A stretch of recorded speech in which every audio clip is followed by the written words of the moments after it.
What up, man? Staying comparable with Deezil, Greezil, man. I'm at Roscoe's Comedy Club in East Austin, man. Open mic nights, Tuesday.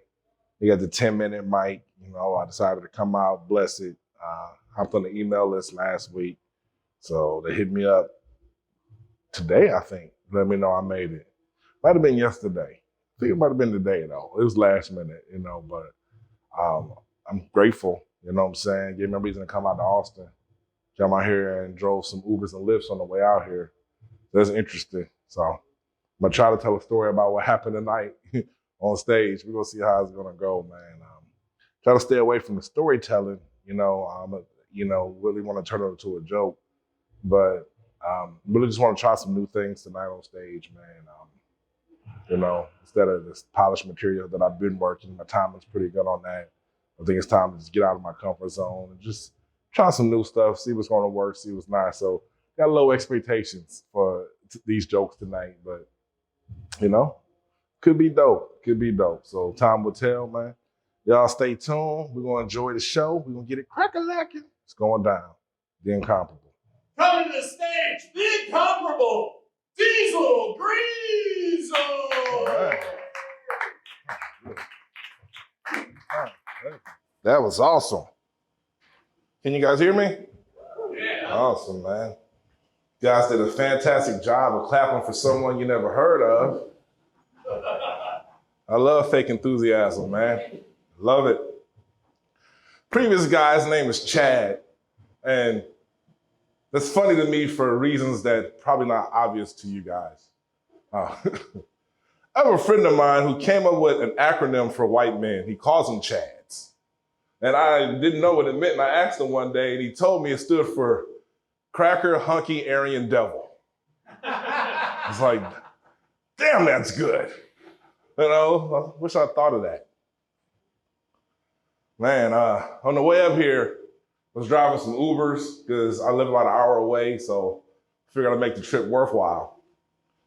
And the first run I had when I got into the area was I had to stop at the Williamson County Jail in Georgetown. It's the first run. This is a true story. It's not a joke.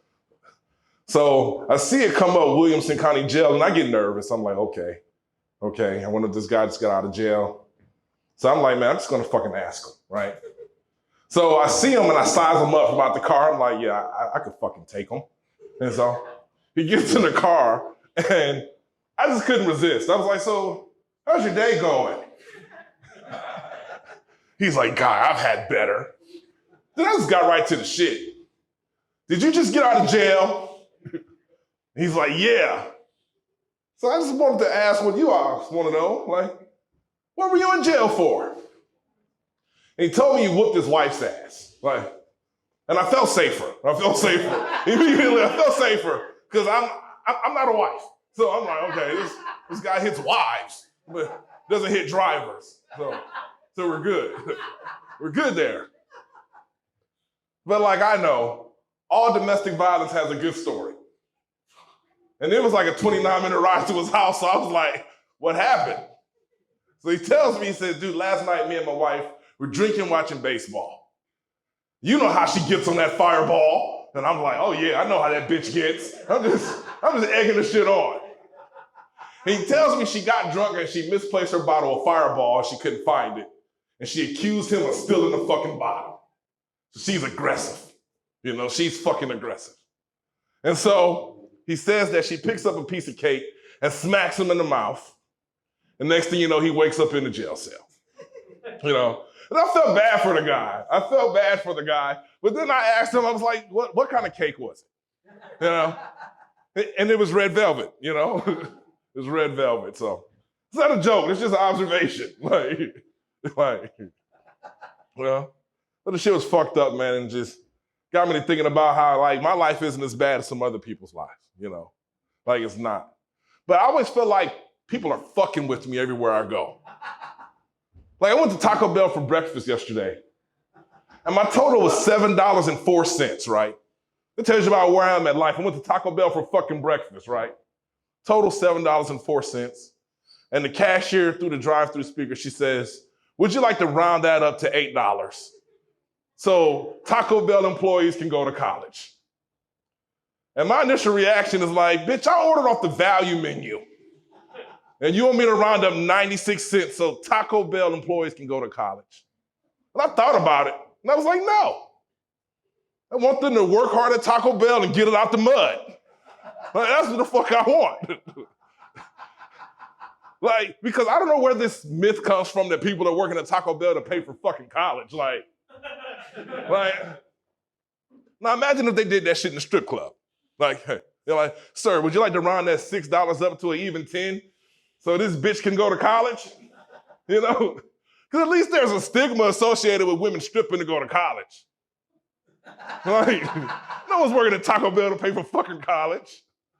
All right. This is my life, man. I always feel like people are fucking with me. Behind on bills and the bill collectors, they text me now. The text messages are so fucking like, so dismissive of my situation. The text message I got that said, hey, I see you're behind. Making the payment is easy. No, the fuck it's not. Making the money is hard as hell to make the payment. You guys just think I'm just sitting over here just not being easy about it? Like, bothered by that shit, man. My son, man, he's 15, and he thinks he's a man now, which is cool. He has to take a sex education class. So his mom, she has concerns, and she was like, you need to talk to him before he goes to this class because I do not want him to sound anything like you. Which is a valid concern.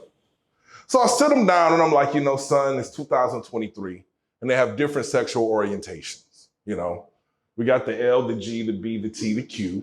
And he stops me, he says, Dad, I already know, I know everything. So I'm like, okay, humor me. He says, well, I've given it much consideration and I'm going to be bisexual. And I was like, oh, okay. He said, yeah, I'm just going to pay for sex. And I had to explain to him that's not what bisexual means, you know, because clearly anyone who pays for sex is called a husband. Oh. And I know he can do better, man. He got way more options than I did, dude. Like, pick the winning team. Like, I see you guys have a homeless problem out here in Austin, right?